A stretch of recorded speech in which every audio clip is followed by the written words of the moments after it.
Hola a todos, ¿cómo están? Espero que se encuentren muy bien. En esta nueva presentación o en esta oportunidad vamos a iniciar con el bloque del sistema endocrino y debido, bueno, a la complejidad de los temas, se divide en dos partes, ¿sí? Tenemos en esta oportunidad esta primera parte. Así que, bueno. Vamos a ver en esta primera parte, vamos a ver a las hormonas, ¿sí? ¿Qué son? ¿Cómo se clasifican? Vamos a ver a la hipófisis en todos sus lóbulos, ¿sí? Vamos a ver al hipotálamo y al eje hipotalámico hipoficiario y sus glándulas periféricas. Vamos a ver a las glándulas tiroides y las hormonas que secreta. Vamos a ver también a la glándula paratiroides y sus hormonas. Y vamos a ver, por último, a las glándulas suprarrenales y las hormonas que ésta secreta, ¿sí? Así que, sin más, vamos a dar inicio. Bueno, como introducción podemos decir que en forma paralela al desarrollo de órganos y tejidos que son altamente diferenciados, surgió, bueno, la necesidad de disponer de un sistema de comunicación y de control remoto o a distancia, a fin de adaptar la actividad de cada célula a las necesidades que el organismo tiene y a su vez promover un funcionamiento como una unidad integrada como un todo, ¿sí? Y esta misión está a cargo del sistema nervioso y del sistema endocrino, ¿sí? Y pese a las diferencias tanto funcionales como estructurales, ambos sistemas actúan a través de un mecanismo básico y a la vez similar. La secreción de intermediarios químicos o moléculas que son mensajeras que desencadenan una respuesta definida de sus células efectoras, ¿sí? El sistema endocrino está construido por una gran diversidad de células agrupadas en glándulas, ¿sí? Discretas o dispersas en distintos tejidos que van a elaborar y que van a secretar productos que son activos. En muchos casos estos productos son denominados hormonas, ¿sí? Que se vierten en la circulación en respuesta a estímulos que son específicos. Estas van a ser vehiculizadas por la sangre, ¿sí? Estas hormonas van a llegar a las células efectoras y estas células en las que van a hacer efecto se denominan célula blanco o en alguna bibliografía la van a encontrar también como células diana, ¿sí? Eh, en estas células que son efectoras o blanco o diana es donde van a provocar un efecto determinado, ¿sí? También se secretan sustancias que no llegan a la sangre, que ya vamos a ver que actúan sobre la misma célula en la que se originaron y utilizan mecanismos que se denominan autócrinos, ¿sí? Porque, bueno, actúan sobre la misma célula en la que se originaron. Mientras que van a haber otros que van a actuar sobre células contiguas, ¿sí? Y en este caso vamos a ver que el mecanismo se denomina parácrinos, ¿sí? Entre estas sustancias se encuentran también los eiconazoides, ¿sí? Los factores, perdón, de crecimiento y la citoquinina, ¿sí? Entonces, por su parte, el sistema nervioso cumple la función de una red de comunicaciones rápidas que van a conectar y que a su vez también va a interrelacionar los diversos componentes del organismo, ¿sí? La gran mayoría de las relaciones entre las neuronas se cumple mediante la liberación en la sinapsis de compuestos llamados neurotransmisores, ¿sí? Lo van a ver con más profundidad cuando cursen fisiología. Pero el sistema nervioso no solo actúa a través de neurotransmisores en estas terminales sinápticas, ya que puede segregar también hormonas, ¿sí? Entonces, el sistema neuroendocrino, es decir, la, la comunión entre el sistema nervioso y el endocrino, ¿sí?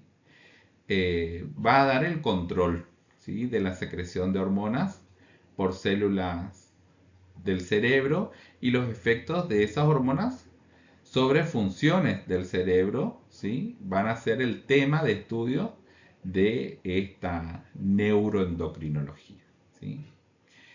Eh, entonces el sistema está constituido por un conjunto de neuronas, glándulas, ¿sí?, tejidos no endocrinos, hormonas y señales humorales que va a permitir registrar, va a permitir transmitir y va a interpretar las señales del sistema nervioso. Eh, entonces las células neuroendocrinas responden secretando hormonas que controlan diversos procesos fisiológicos y que también van a promover cambios adaptativos en nuestro organismo, ¿sí? Entonces, ahora, una vez que dijimos esto, vamos a ver la naturaleza química de las hormonas, ¿sí?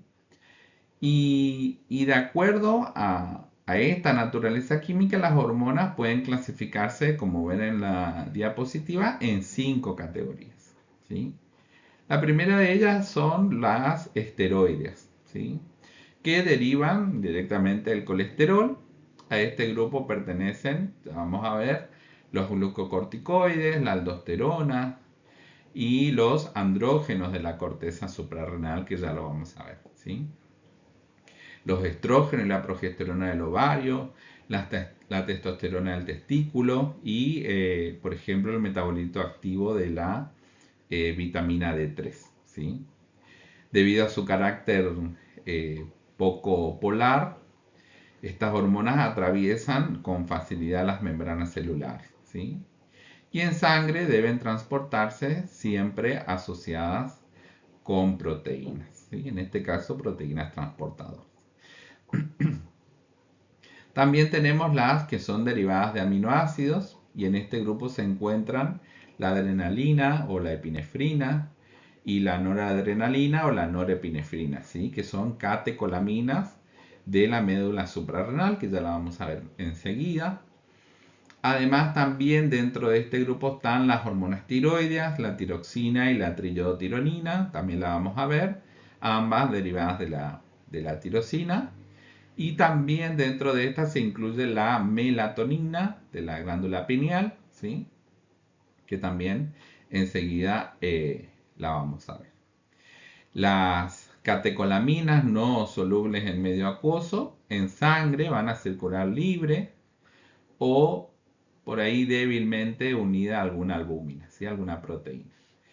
Estas no van a penetrar en su célula blanco, ¿sí? También tenemos las que son derivadas de ácidos grasos. Se incluyen acá las prostaglandinas. Se originan de ácidos grasos que son poliinsaturados. Y sus acciones primarias son de tipo autócrino o también pueden ser de tipo paracrinas, ¿sí?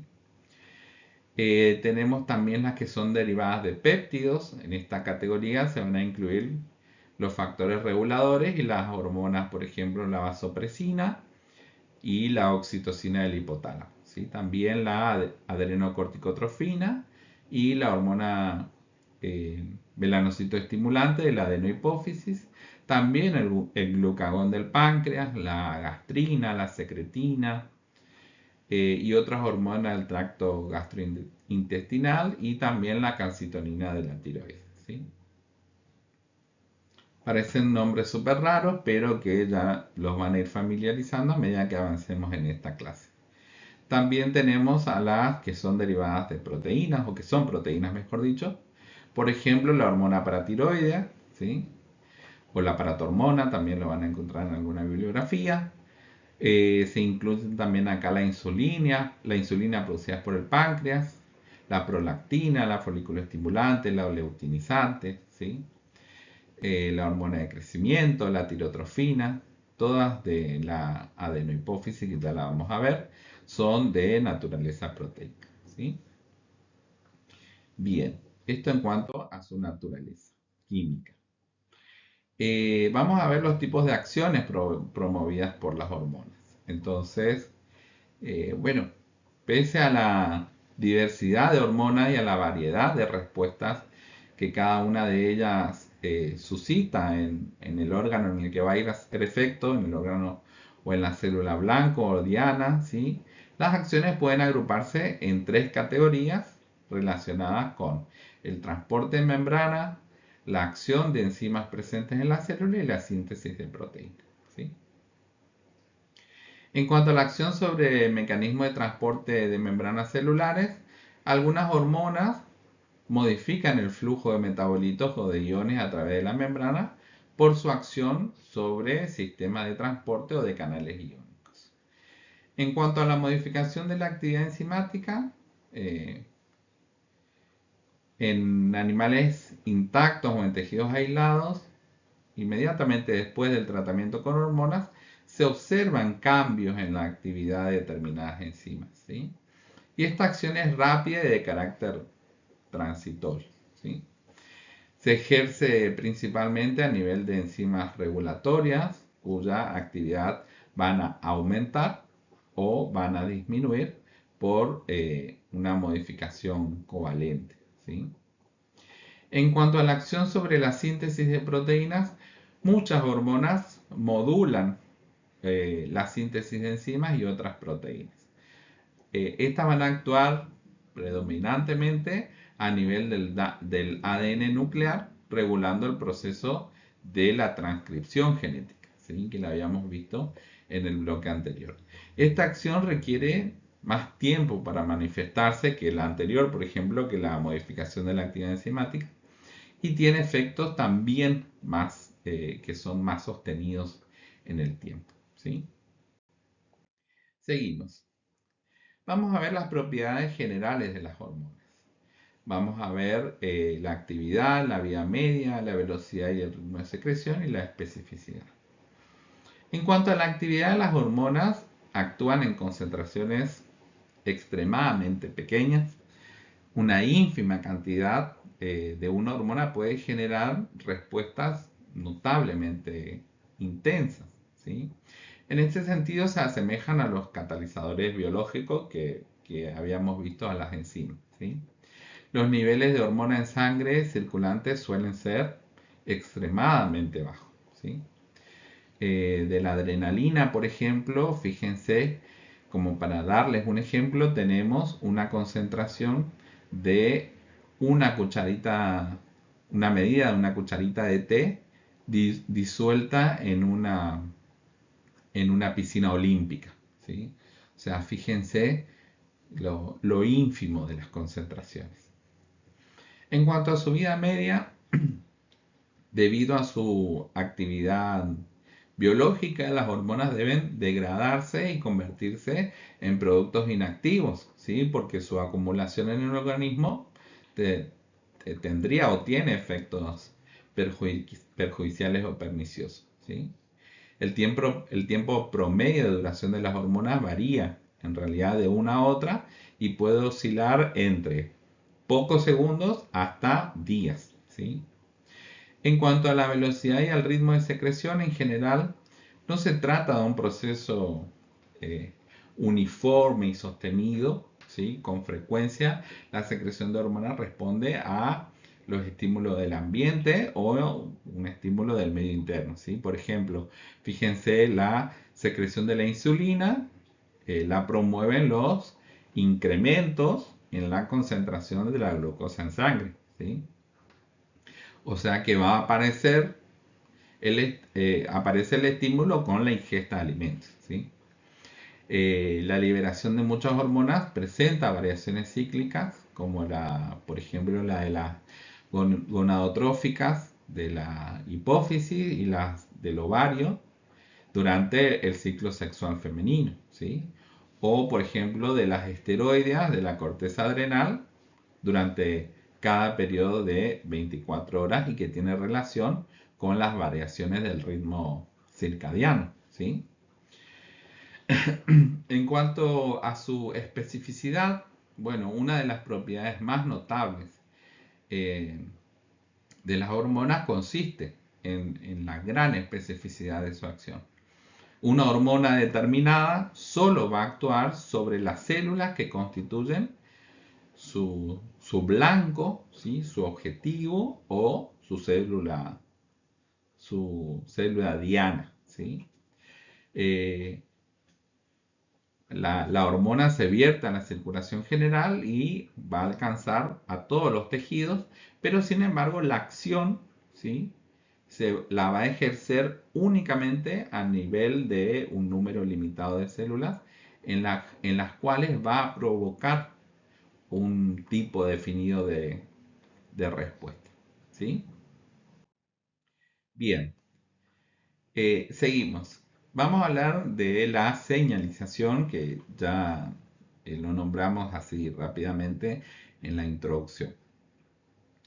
Eh, la acción autócrina, como vemos en la imagen, y la parácrina son dos modos de señalización hormonal que difieren en el alcance de la acción de la hormona, ¿sí? Tenemos la acción autócrina, este tipo de señalización. En este tipo, la célula que produce y libera la hormona también es la célula que responde a ella, ¿sí? Es decir, la hormona actúa sobre la misma célula que la secretó, ¿sí? Esto permite a la célula que se autorregule mediante sus propias señales. Un ejemplo de la señalización autócrina es las células betas del páncreas, por ejemplo, que coordinan su respuesta a través de este mecanismo autócrino. Mientras que la acción parácrina, en este tipo de acción, la hormona o señal química es liberada por la célula y actúa sobre alguna que está más cercana, ¿sí? Pero una célula diferente a la que produjo la hormona o la señal química, ¿sí? Este tipo de señalización es local, pero no implica que la hormona viaje a través de la sangre, ¿sí? Un ejemplo de la acción parácrina es, por ejemplo, la interleucina 1, que actúa de manera parácrina dentro del sistema inmunológico, ¿sí? Y si hablamos de señalización, tenemos que hablar también de receptores. La señalización celular, bueno, como vimos, es un proceso mediante el cual las células se comunican para poder coordinar estas funciones biológicas, ¿sí? Este proceso comienza cuando una molécula señalizadora, que se llama ligando, ¿sí? Que puede ser una hormona, puede ser, como vimos, un neurotransmisor, puede ser otra molécula, se une a un receptor específico ubicado en la célula diana, ¿sí? Fíjense en la imagen, tenemos el ligando, que es el circulito, y se va a unir al receptor, ¿sí? Que incluso tiene su forma en la superficie, ¿sí? ¿Cómo funciona la señalización de los receptores? Bueno, primero se da la unión del ligando al receptor, que vemos en la imagen, ¿sí?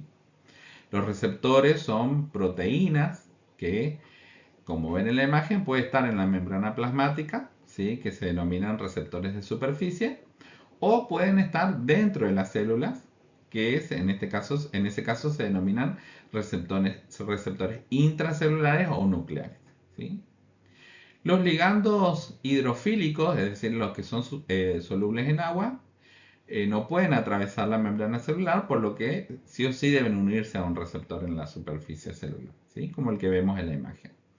Mientras que los hidrofóbicos, como por ejemplo las hormonas esteroideas, van a atravesar la membrana sin ningún problema y se van a unir a receptores que van a estar dentro de la célula, ¿sí? Las intracelulares, que generalmente están en el citoplasma o pueden estar también en el núcleo.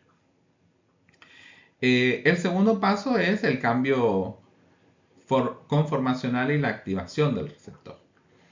La unión del ligando va a provocar un cambio en la forma o en la actividad del receptor, lo que va a iniciar la transmisión de la señal al interior de la célula, ¿sí? Lo que se denomina transducción de señal, y ahí lo ven en la llave en el número 2, ¿sí? Está en inglés simplemente. Este cambio puede activar enzimas, puede abrir canales iónicos o incluso puede iniciar una cascada de señalización, ¿sí? Eh, Se va a dar también la transducción de la señal. En receptores de superficie, la señal se va a transmitir a través de proteínas que van a ser intermediarias o también segundos mensajeros eh, que van a amplificar y van a propagar la señal dentro de la célula, ¿sí? Algunos ejemplos son, por ejemplo, los receptores acoplados a proteína G, ¿sí? Que activan la proteína G y que a su vez regulan otras moléculas o canales iónicos. Estos, en los receptores intracelulares, ¿sí? El complejo ligando-receptor puede actuar directamente sobre el ADN para regular, por ejemplo, como vimos, la transcripción de genes y la síntesis de proteína, generando respuestas, como ya habíamos dicho, que se mantienen en el tiempo y son duraderas, ¿sí? Por último, se va a dar la respuesta celular, que ustedes en la imagen la tienen en la llave número 3, ¿sí? Bueno, finalmente la célula responde modificando su actividad, eh, como por ejemplo cambiar la expresión genética, alterar la actividad de una enzima o modificar el transporte de moléculas a través de la membrana, ¿sí? Y este es el funcionamiento de la señalización y los receptores.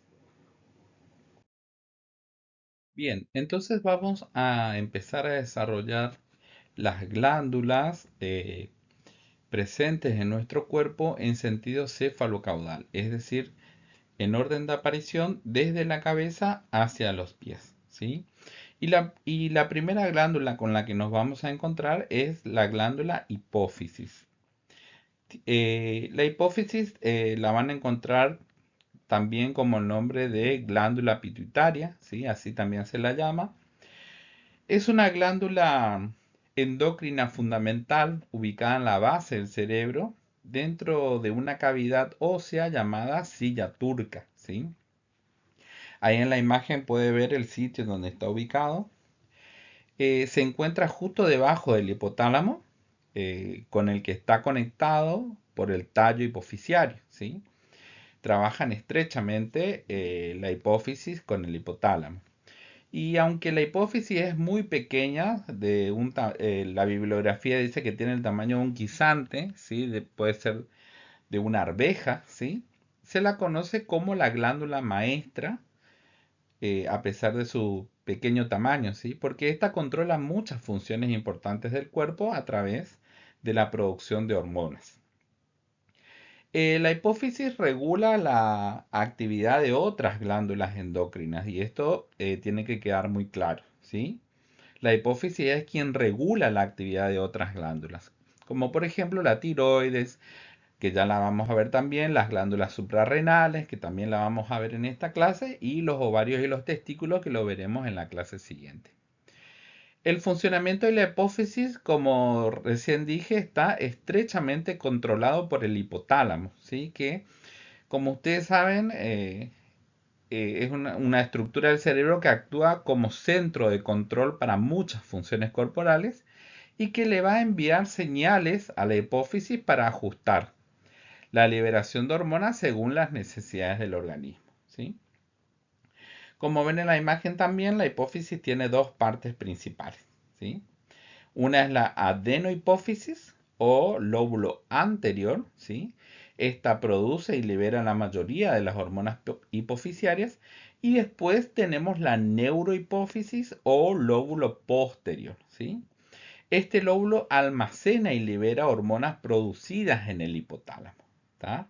Entonces, la hipófisis es esencial para el equilibrio hormonal y el funcionamiento de casi todos los sistemas del cuerpo, actuando como un centro de control que responde a las señales del hipotálamo y, como dijimos, regula otras glándulas endocrinas, ¿sí?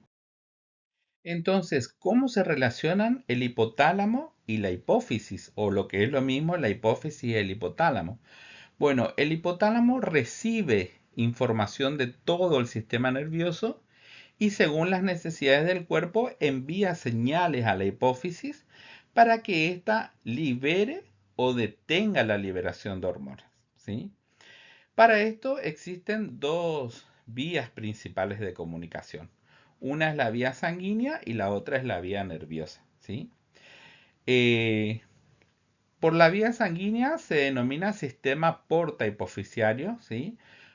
Este sistema conecta el hipotálamo con la hipófisis anterior o con la adenohipófisis y transporta hormonas estimulantes o inhibitorias, ¿sí?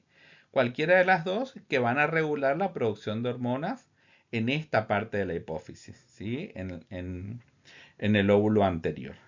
Y por la vía nerviosa, que es la otra vía de comunicación, conecta al hipotálamo, pero con la hipófisis posterior, ¿sí? Es decir, con la neurohipófisis. Esta conexión se da mediante fibras nerviosas que transportan hormonas directamente desde el hipotálamo para su almacenamiento y su liberación posterior, ¿sí? Entonces, vamos a ver ahí en el cuadrito las hormonas que cada parte eh, secreta o almacena, ¿sí?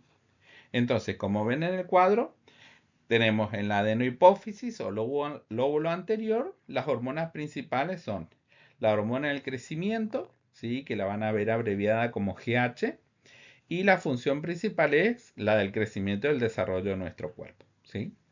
También en el adenohipófisis va a haber prolactina, ¿sí? Que se abrevia como PRL, y la principal función es la producción de leche, ¿sí? Durante el embarazo o posterior al parto, mejor dicho, ¿sí? También la hormona adrenocorticotrópica, que la van a ver abreviada como ACTH, y esta estimula las glándulas suprarrenales, por ejemplo, ¿sí? Tenemos también la hormona estimulante de la tiroides o TSH, ¿sí? Que va a ir a estimular a la glándula tiroides para que secrete sus hormonas, ¿sí?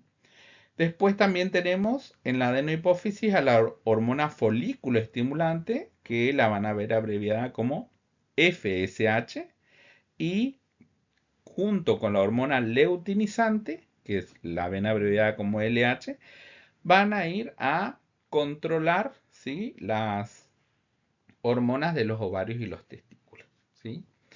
El hipotálamo va a liberar estas hormonas estimulantes o inhibitorias a través del sistema porta hipofisiario que regulan la secreción de esta hormona tal como lo vimos recién, ¿sí? Por su parte, la eh, hipófisis posterior o neurohipófisis va a almacenar, ¿sí? A la oxitocina y a la hormona antidiurética o vasopresina, ¿sí? La oxitocina es la principal responsable de las contracciones uterinas durante el parto y la eyección de la leche durante la lactancia materna, ¿sí? Y la hormona antidiurética o vasopresina, bueno, va a ser la principal responsable de la regulación del agua en nuestro cuerpo. Entonces el hipotálamo produce estas hormonas y la transporta por fibras nerviosas hasta la neurohipófisis, donde se van a almacenar y se van a liberar según la necesidad de nuestro cuerpo, ¿sí? Entonces, como para terminar de entender, el hipotálamo es como el jefe que manda las órdenes a la hipófisis, ¿sí? La hipófisis responde ante estas órdenes liberando diferentes hormonas que van a controlar, como vimos, el crecimiento, el metabolismo, la reproducción, la lactancia, el equilibrio de agua en nuestro cuerpo, ¿sí? La comunicación entre ambas estructuras asegura que nuestro cuerpo se mantenga en una homeostasis, ¿sí? Que se mantenga en equilibrio, ajustando la producción hormonal según las necesidades de nuestro cuerpo en el momento, ¿sí? Entonces, el hipotálamo y la hipófisis van a trabajar juntos como un sistema de control central para muchas funciones vitales, usando hormonas como mensajeros para regular todo nuestro organismo, ¿sí? Vamos ahora a ver en detenimiento la adenohipófisis, ¿sí? Eh, ¿Qué podemos decir de la adenohipófisis? Bueno, una de las características más salientes de la adenohipófisis es la elaboración de hormonas llamadas trópicas o tróficas o trofinas, ¿sí? Que estimulan la síntesis y secreción de hormonas en otras glándulas endócrinas, ¿sí? Se identificaron distintos tipos celulares en la hipófisis anterior o adenohipófisis, ¿sí? Se identificaron células corticotropas, tirotropas, gonadotropas, lactotropas y somatotropas, que son encargadas de la secreción de hormonas adrenocorticotrópicas, ¿sí? Tiroestimulantes, gonadotrofinas, que se incluyen la leutinizante y la folícula estimulante, la prolactina y la hormona de crecimiento respectivamente. Todas las hormonas de la adenohipófisis tienen naturaleza polipeptídica, ¿sí? Derivan de aminoácidos. La mayoría de las hormonas trópicas o tróficas están sujetas a control positivo por los factores liberadores del hipotálamo, como vimos recién, y a inhibición por retroalimentación o feedback, ¿sí?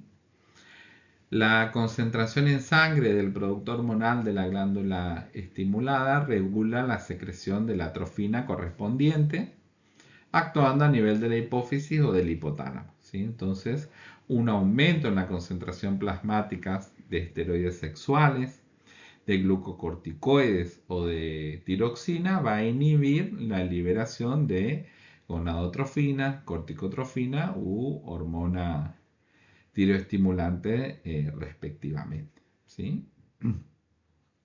Entonces vamos a ver las hormonas de la adenohipófisis, que tenemos la hormona adrenocorticotrófica, abreviada como ACTH, la hormona tiroestimulante, abreviada como TSH, las gonadotrofinas, la hormona lactogénica o prolactina, abreviada como PRL, y la hormona de crecimiento o somatotrofina, ¿sí? A esta la van a encontrar abreviada como GH.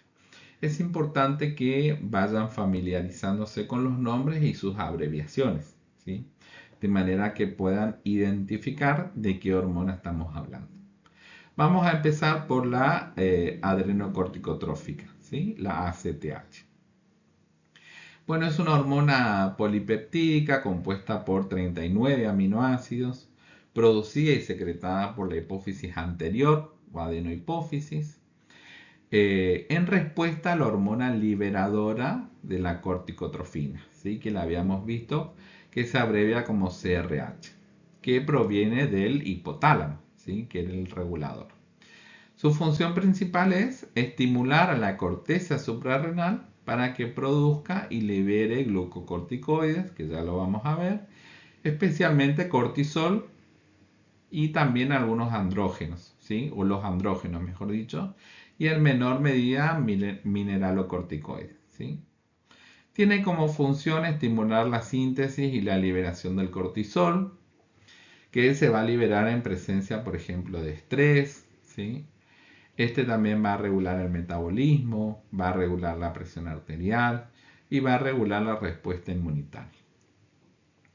Va a favorecer la producción de andrógenos suprarrenales, ¿sí? Y como vimos, en menor grado van a producir mineralocorticoides. Esta hormona también va a participar en el ritmo circadiano, ¿sí? Va a regular el sueño entonces, ¿sí?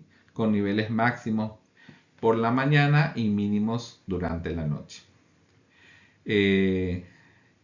la hormona adrenocorticotrófica va a aumentar la secreción, como dije, en situaciones de estrés físico o también psicológico, frente a hipoglucemias, fiebre y algunas otras situaciones que exijan una mayor respuesta fisiológica. La secreción de la adenocorticotrófica está controlada por un sistema de retroalimentación negativa, es decir, que niveles elevados de cortisol van a inhibir la liberación de la CRH y la ACTH, mientras que niveles bajos la van a estimular, ¿sí? En cuanto a las alteraciones clínicas, un exceso en la hormona adrenocorticotrófica puede causar síndrome de Cushing e hiperplasia suprarrenal con exceso de cortisol y, bueno, por supuesto, las complicaciones. Ya vamos a ver en la próxima clase todos estos síndromes, ¿sí? Mientras que un déficit en la ACTH va a producir insuficiencia suprarrenal secundaria caracterizada por fatiga, pérdida de peso, presión arterial baja, ¿sí? Seguimos con la hormona tiroestimulante, abreviada como TSH. Bueno, la TSH es la hormona estimulante de la tiroides o la tirotropina, ¿sí? Es una hormona glicoproteica producida por la adenohipófisis, como la estamos viendo, que es el lóbulo anterior de la hipófisis, cuya función principal es regular la síntesis y liberación de las hormonas tiroides, ¿sí? La tiroxina, que seguramente la reconocen como T4 o tetrayodotironina, y la triyodotironina, también conocida como T3, ¿sí? Por parte de las glándulas tiroides. En cuanto a las funciones, estimula la captación del yodo por las tiroides, aumenta la liberación de T3 y T4 al torrente sanguíneo, que son hormonas fundamentales para el metabolismo, para el crecimiento, el desarrollo y la regulación de la temperatura corporal, ¿sí? También incrementa el tamaño y la función secretora de las células tiroides. La TSH, o la secreción, mejor dicho, de la TSH está controlada por la hormona liberadora de tirotropina, ¿sí? Producida, como vimos, en el hipotálamo. Existe un mecanismo de retroalimentación negativa en este control, ¿sí? Es decir, cuando los niveles de T3 y T4 en sangre están aumentados, se inhibe la liberación de la TSH por la hipófisis, ¿sí? En cambio, cuando estas disminuyen, la TSH se incrementa para estimular la producción tiroidea. En cuanto a los aspectos clínicos, los niveles elevados de TSH suelen indicar hipotiroidismo, es decir, una función tiroidea baja, mientras que los niveles bajos pueden asociarse con hipertiroidismo o función tiroidea alta, ¿sí? También vamos a ver en la segunda parte de esta clase estas alteraciones. El equilibrio de TSH y hormonas tiroideas va a ser esencial para mantener, bueno, el metabolismo energético y la homeostasis del organismo, ¿sí? Seguimos con las hormonas gonadotrofinas. Bueno, las gonadotropinas o trofinas son un grupo de hormonas que actúan sobre las gónadas, es decir, sobre los ovarios en la mujer y sobre los testículos en el hombre, ¿sí? Regulando de esta manera la función reproductiva. Las principales gonadotrofinas o tropinas son la hormona folículo estimulante, que la vimos abreviada como FSH, la hormona leutinizante, que la vimos abreviada como LH, y la gonadotropina coriónica humana, ¿sí? Que se abrevia HCG. Bueno, la FSH y la LH son producidas por la hipófisis anterior en respuesta a la hormona liberadora de gonadotropina, ¿sí? Por parte del hipotálamo, estableciendo de esta manera el eje hipotálamo-hipófisis gonadal, ¿sí? En cuanto a las funciones, en la mujer, la folículo estimulante estimula, valga la redundancia, el desarrollo de los folículos ováricos y la producción de estrógenos. Y la luteinizante va a inducir la ovulación y promueve la formación y el mantenimiento del cuerpo lúteo, que produce progesterona necesaria para que se dé primero la implantación y después el mantenimiento del embarazo, ¿sí? La hormona gonadotropina coriónica humana, producida por el embrión, mantiene el cuerpo lúteo en las primeras etapas del embarazo para sostener la producción de progesterona, ¿sí? Bueno, y acá podemos hacer una salvedad. Esta hormona también es liberada por algunos tumores en el caso de las mujeres, ¿sí? Muchos test de embarazo, por ejemplo, dan falsos positivos cuando el test detecta esta hormona en la orina producto de un tumor, ¿sí? Y no un embarazo. Bueno, en el hombre la folículo estimulante estimula las células de Sertoli para favorecer la espermatogénesis, ¿sí? Recordemos que las células de Sertoli, son células especializadas que están ubicadas en los túbulos seminíferos de los testículos y que van a brindar el soporte estructural y metabólico a las células germinales masculinas durante la espermatogénesis, ¿sí? Que es el proceso de formación de los espermatozoides, ¿sí? La luteinizante en el hombre va a actuar sobre las células de Leydig para promover la producción de testosterona, esencial para el desarrollo y el mantenimiento de las características sexuales masculinas y también para la fertilidad, ¿sí? En cuanto a la regulación, la liberación de la folículo estimulante y la luteinizante está controlada por la GnRH, ¿sí? Que se secreta de forma pulsátil desde el hipotálamo. La frecuencia y la amplitud de estos pulsos van a determinar, bueno, la proporción de gonadotropinas liberadas, ¿sí? Además existe retroalimentación negativa por parte de las hormonas sexuales, por parte de los estrógenos, la progesterona y la testosterona, sobre la hipófisis y el hipotálamo para poder mantener este equilibrio hormonal, ¿sí? En cuanto a las aplicaciones clínicas, bueno, las gonadotropinas se utilizan en el tratamiento de reproducción asistida, por ejemplo, para estimular el desarrollo folicular y la ovulación, así como para inducir la maduración ovocitaria mediante la administración de gonadotropina coriónica humana exógena, que va a estimular el pico del luteinizante, ¿sí?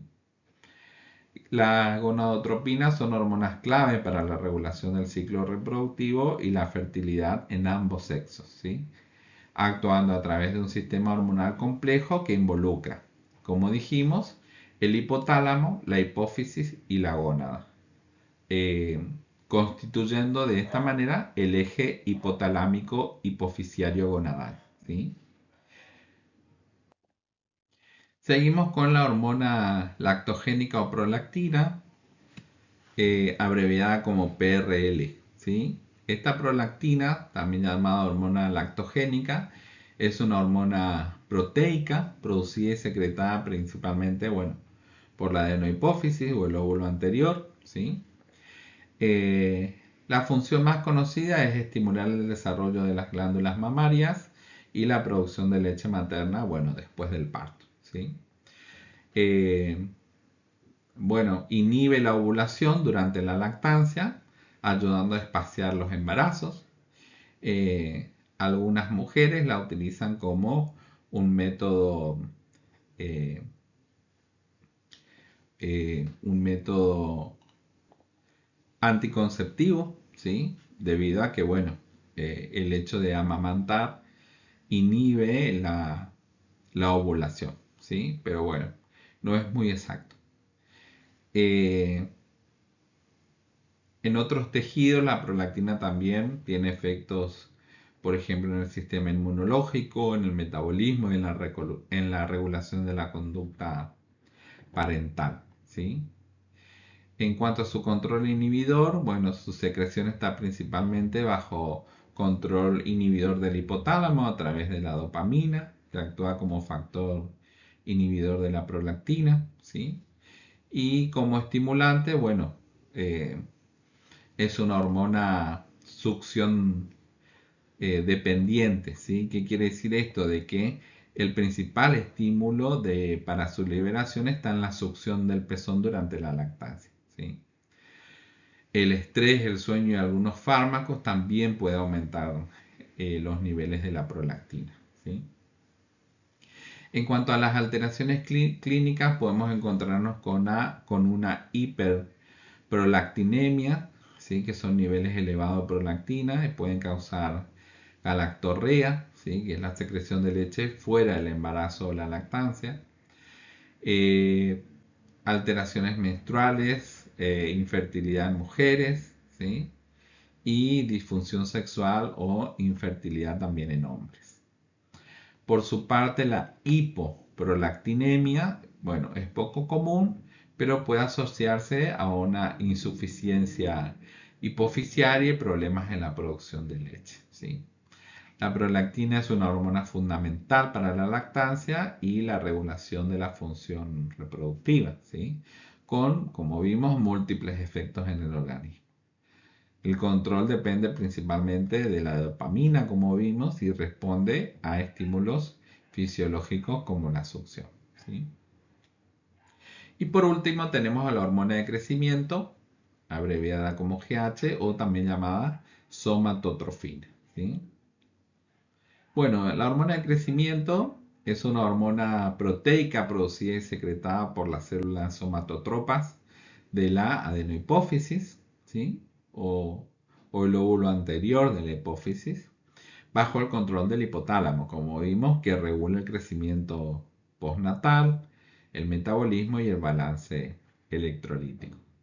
Como funciones, bueno, estimula el crecimiento lineal del esqueleto en niños mediante la producción de factores de crecimiento similares a la insulina en el hígado y otros tejidos.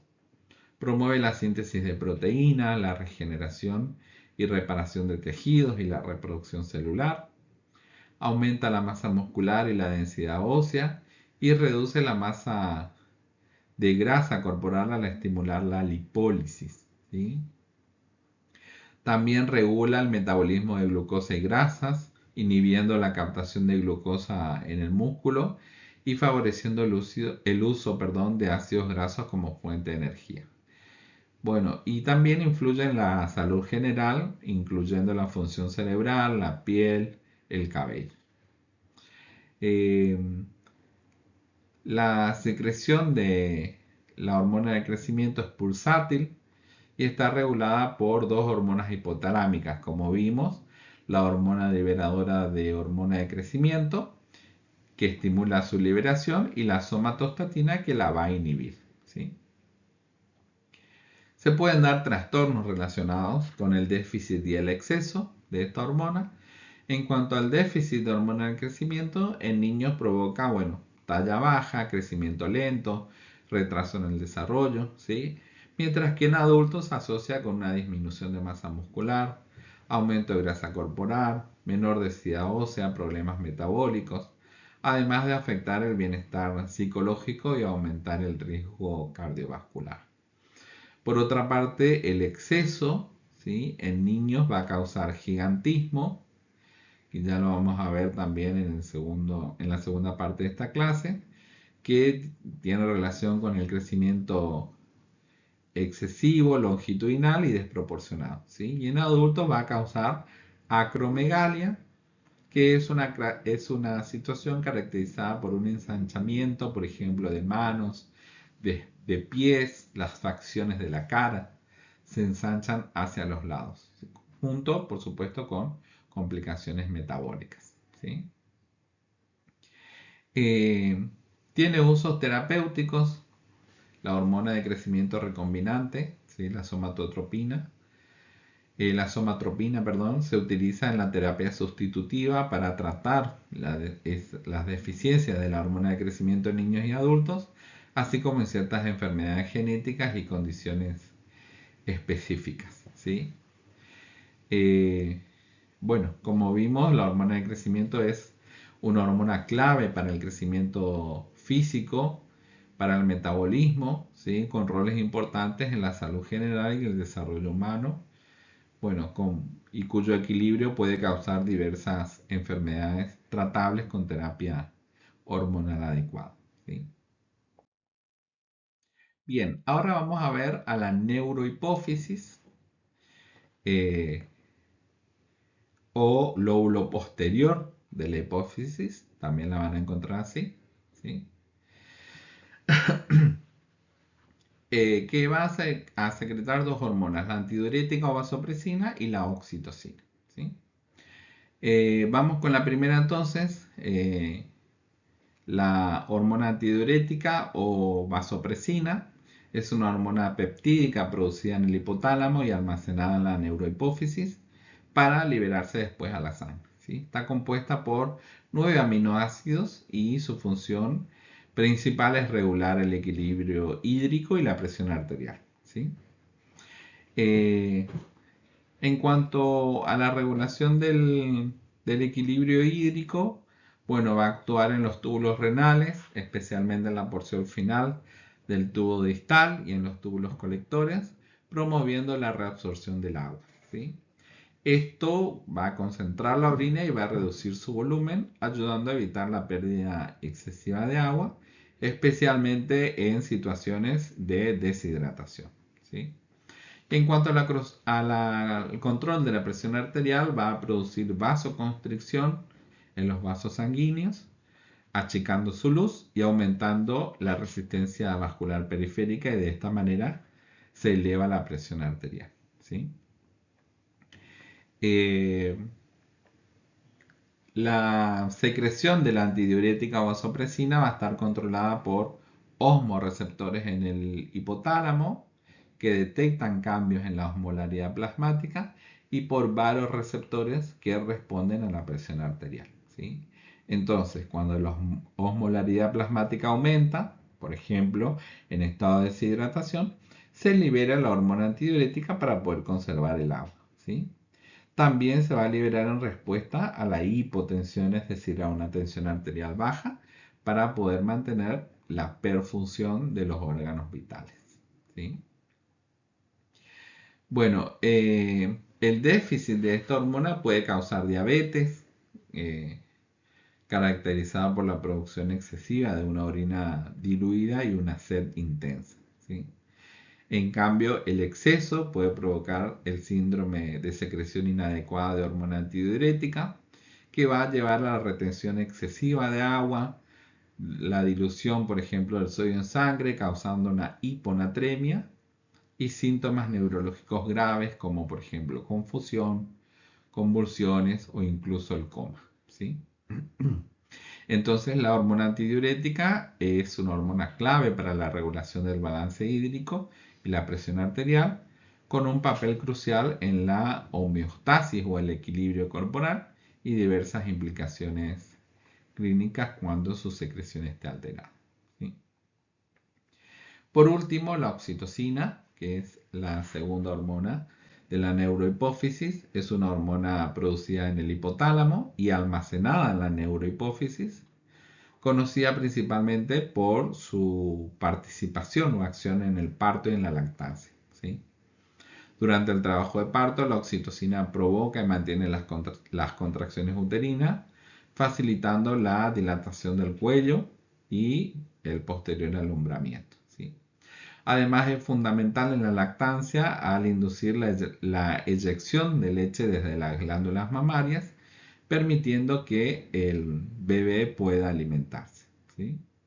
Más allá de sus funciones reproductivas, también la oxitocina actúa como un neuromodulador en el sistema nervioso central, influyendo en comportamientos sociales, emocionales y sexuales, ¿sí? Bueno, entonces estimula las contracciones uterinas en el parto, facilita la eyección de la leche durante la lactancia, ¿sí? También participa en la recuperación y regeneración del tejido cardíaco. Eh, Y bueno, por estas razones, la oxitocina es clave tanto en la reproducción como en la salud emocional y física. ¿Sí? Bien, seguimos y ahora vamos a continuar con la glándula pineal. Esta glándula pineal va a secretar la melatonina. ¿Sí? Es una hormona natural producida principalmente, bueno, por esta glándula en el cerebro que regula los ciclos de sueño y de vigilia, ¿sí? También conocida como ritmos circadianos. Su producción va a aumentar frente a la oscuridad, indicando al cuerpo que es momento de dormir, y va a disminuir frente a la luz, señalando al cuerpo que debe estar despierto. ¿Sí? Por eso decimos que regula los ritmos circadianos. Bueno, su producción es baja en los primeros meses de vida, alcanza un máximo entre el 1 y el tercer año y disminuye progresivamente con la edad, especialmente en personas mayores de 60 años. Su papel en el sueño, bueno, participa en la regulación también de la temperatura corporal, en la tensión arterial y tiene efectos antioxidantes y antiinflamatorios, ¿sí? También influye en el sistema inmunológico, mejorando la respuesta inmune, tanto humoral como celular. Tiene usos médicos y suplementos, como habrán visto en alguna publicidad, en alguna farmacia. Se comercializa, ¿sí? Como Melatol, por ejemplo, y se usa comúnmente para tratar los trastornos del sueño, como el insomnio y el desfase de horario, ¿sí? Puede ser útil en trastornos del ritmo circadiano, especialmente en personas ciegas y en algunos casos de enfermedad de Alzheimer para reducir la agitación vespertina. ¿Sí? La utilización de suplementos es generalmente segura para un uso a corto plazo, pero siempre debe usarse bajo prescripción médica, ¿sí? y supervisión médica. No es un hipnótico que induce el sueño inmediato, ¿sí? Sino puede tardar varias horas en ayudar a dormir. Seguimos bajando en el cuerpo y nos encontramos con la glándula tiroides. Es una glándula endocrina en forma de mariposa, como ven ahí en la imagen, situada en la parte frontal del cuello, justo debajo de la nuez de Adán, ¿sí? Su principal función, como ya lo nombramos muy rápidamente, es producir, almacenar y liberar las hormonas tiroides, principalmente la tiroxina o T4 y la triiodotironina o T3. ¿Sí? Estas hormonas van a regular el metabolismo corporal, el crecimiento, el desarrollo del sistema nervioso y muchas funciones vitales como la frecuencia cardíaca, la temperatura corporal, el uso de la energía, el apetito y el estado de ánimo. ¿Sí? Estas hormonas afectan casi todos los órganos y tejidos del cuerpo, controlando la velocidad a la que se queman las calorías, regulando procesos como la síntesis del glucógeno, el control del colesterol, la memoria, la fuerza muscular. Además, las tiroides producen también calcitonina, que es una hormona que regula el calcio en sangre y la formación ósea. ¿Sí? La T4 es la hormona que se libera en mayor cantidad y actúa principalmente como una prohormona, ya que tiene una actividad hormonal mínima directa. ¿Sí? Su función principal es servir como reservorio, que se convierte en T3, que es la forma activa y más potente de la hormona tiroidea, ¿sí? En tejidos periféricos como el hígado y el cerebro. La T3 es aproximadamente entre 3 a 5 veces más activa que la T4 y es la que ejerce la mayoría de los efectos metabólicos en el organismo, como el aumento del metabolismo basal, la regulación del consumo de oxígeno, la producción de calor y el desarrollo y el funcionamiento adecuado de varios sistemas corporales. La producción y liberación de T3 y T4 están reguladas por la hormona estimulante de la tiroides, que la habíamos visto, se abrevia como TSH, y que es secretada por la hipófisis. ¿Sí? Entonces esta hormona, la TSH, va a responder a los niveles circulantes de T3 y T4 mediante un mecanismo de retroalimentación negativa. Entonces, niveles altos de hormonas tiroides van a inhibir la secreción de TSH y los niveles bajos la van a estimular. Para sintetizar estas hormonas, la tiroides utiliza yodo, ¿sí?, que tiene que provenir de la dieta, incorporándolo a moléculas de tirosina para formar T4, ¿sí? Es decir, tiene 4 átomos de yodo, y la T3 tiene 3 átomos de yodo, ¿sí? Bien. Seguimos, y por detrás de la glándula tiroides se encuentran estas 4 pequeños lobulillos, ¿sí?, que son las glándulas paratiroides y que van a secretar la paratormona, también llamada hormona paratiroide, ¿sí? Es una hormona peptídica secretada, bueno, por estos 4 lobulillos, bueno, que están ubicadas detrás, que está ubicada en el cuello detrás de la tiroides, ¿sí? Su función principal es regular el metabolismo del calcio y del fósforo en el organismo, ¿sí? De esta manera mantienen los niveles de calcio en sangre dentro de un rango adecuado. Esta situación, bueno, es fundamental para procesos como la contracción muscular, la coagulación sanguínea y la transmisión nerviosa, ¿sí? Bueno, la paratormona actúa mediante 3 mecanismos principales para aumentar el calcio en la sangre cuando sus niveles son bajos. Estimula a los huesos para que libere calcio al torrente sanguíneo, ¿sí?, mediante la activación de los osteoclastos que reabsorben tejido óseo y liberan el calcio, ¿sí? Resorben, perdón. Incrementa la reabsorción de calcio en los riñones, evitando la pérdida a través de la orina, y simultáneamente promueve la excreción de fósforo para mantener el equilibrio mineral, ¿sí? Favorece la absorción intestinal de calcio al estimular la conversión de vitamina D a su forma activa, ¿sí?, que facilita la captación de calcio de los alimentos. El desequilibrio de esta hormona puede causar enfermedades, ¿sí? Por ejemplo, el hiperparatiroidismo, cuando hay un exceso, que provoca hipercalcemia, ¿sí?, son los niveles elevados del calcio, y que puede provocar, por ejemplo, cálculos renales, debilidad ósea y otros problemas. O por el contrario, el hipoparatiroidismo, que es el déficit de la paratormona y produce hipocalcemia, es decir, en el cuerpo hay niveles bajos del calcio.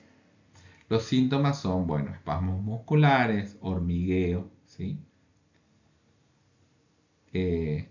Entonces, bueno, la paratormona es una hormona clave para el mantenimiento del equilibrio del calcio y del fósforo en el cuerpo, ¿sí? Bien, seguimos bajando en nuestro cuerpo y finalmente llegamos a las glándulas suprarrenales. Y es la última glándula que veremos en esta presentación. Bueno, las glándulas suprarrenales son 2 pequeñas glándulas endocrinas ubicadas sobre la parte superior de cada riñón, ¿sí? Como ven ahí en la imagen, son como 2 pequeños gorritos. Cada glándula consta de 2 partes con funciones y hormonas distintas, ¿sí? Tenemos por una parte la corteza y por otra parte la médula. La corteza va a producir cortisol, aldosteronas y andrógenos, y la médula va a producir adrenalina y noradrenalina. Entonces, el cortisol, bueno, regula el metabolismo de grasas, proteínas y carbohidratos, disminuye o suprime las inflamaciones, modula el sistema inmunológico. Por su parte, la aldosterona controla el equilibrio del sodio, del potasio, ayuda a mantener el volumen sanguíneo, la presión arterial. Y los andrógenos suprarrenales son precursores de hormonas sexuales masculinas y femeninas, con un papel muy importante durante la pubertad y las características sexuales secundarias. La producción de estas hormonas está regulada por el eje hipotálamo-hipófisis mediante la hormona liberadora de corticotropina, la vimos como abreviada CRH, y la hormona adrenocorticotrofina, abreviada como ACTH. ¿Sí? La aldosterona también está regulada por el sistema renina-angiotensina, que responde a la presión arterial y a los niveles bajos de sodio y de potasio. Por otra parte está la médula, dijimos, ¿sí? Que secreta adrenalina y noradrenalina. Bueno, la adrenalina, también conocida como epinefrina, aumenta la frecuencia cardíaca, la fuerza de contracción del corazón, dilata los vasos sanguíneos hacia músculos y cerebro y moviliza energía para la respuesta rápida al estrés. ¿Sí? Por otra parte, la noradrenalina, o también conocida como norepinefrina, causa vasoconstricción para mantener o aumentar la presión arterial durante situaciones de estrés. Estas hormonas son fundamentales para la respuesta inmediata del cuerpo ante el estrés físico o emocional, activando de esta manera el sistema nervioso simpático. ¿Sí? Las glándulas suprarrenales son esenciales para la supervivencia debido a que regulan el metabolismo, el equilibrio electrolítico, la presión arterial, la respuesta al estrés. ¿Sí? Sin la función de estas glándulas se producirían alteraciones graves como desequilibrios del sodio, del potasio, colapso circulatorio, baja glucosa en sangre. ¿Sí? Entonces, los glucocorticoides y mineralocorticoides son dos tipos principales de hormonas esteroides producidas entonces por la corteza suprarrenal con funciones fisiológicas distintas pero que a la vez son complementarias. Entonces, los glucocorticoides son hormonas que regulan el metabolismo, como dijimos, de los carbohidratos, proteínas y grasas, favoreciendo la gluconeogénesis y la glucogenólisis, lo que va a elevar la glucemia. ¿Sí? Y el cortisol es el principal glucocorticoide más importante en los seres humanos. Como vimos, tiene potentes efectos antiinflamatorios e inmunosupresores. Son esenciales para la respuesta del organismo ante el estrés. Y como dijimos, su producción está regulada por la hormona adrenocorticotrofina. Bueno, desde el punto de vista farmacológico, los glucocorticoides sintéticos se usan para tratar enfermedades inflamatorias, alérgicas y para prevenir el rechazo, por ejemplo, de los órganos en los trasplantes. Y tenemos a la aldosterona como el principal mineralocorticoide. ¿Sí? Ya vimos, su función principal es regular el equilibrio de los electrolitos, del agua, ¿sí? Para mantener la presión arterial y el volumen sanguíneo. Actúa principalmente en los riñones, promoviendo la reabsorción del sodio y la excreción de potasio, lo que favorece la retención de agua y de esta manera se mantiene la presión arterial. Entonces, los glucocorticoides están involucrados en la regulación del metabolismo y la modulación de la inflamación y la respuesta inmunitaria, mientras que los mineralocorticoides controlan el balance hidroelectrolítico, la presión arterial, y de esta manera vemos que ambos son esenciales para la homeostasis del organismo.